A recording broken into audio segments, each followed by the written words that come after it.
যুদ্ধবন্দী এক জিনিস আর যুদ্ধ অপরাধী অন্য জিনিস। আজ আমার স্মরণ করতে হয়, 130 লক্ষ লোককে হত্যা করেছে, 1 কোটি লোক দেশ ত্যাগ করেছে, 2 কোটি ঘরবাড়ি জ্বালিয়ে দিয়েছে, রাস্তাঘাট সরকার করে ভেঙে দিয়েছে, নৌকা জাহাজ ডুবিয়ে দিয়েছে, বৈদেশিক মুদ্রা চুরি করে নিয়ে গেছে, কারেন্সি নোট জ্বালিয়ে দিয়েছে, গুদামে খাবার নাই, আর কার দিয়ে আমার বুদ্ধিজীবীতে ঘরের থেকে দিয়ে হত্যা করেছে। তাদের বলে বিচার হবে না।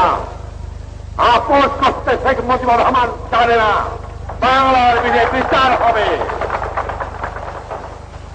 বাংলার মাটিতে যুদ্ধ অপরাধীর বিচার হবে। আমার মানুষ রক্ত দিয়ে স্বাধীনতা এসে রক্ত দিয়ে স্বাধীনতাকে রক্ষা করবে।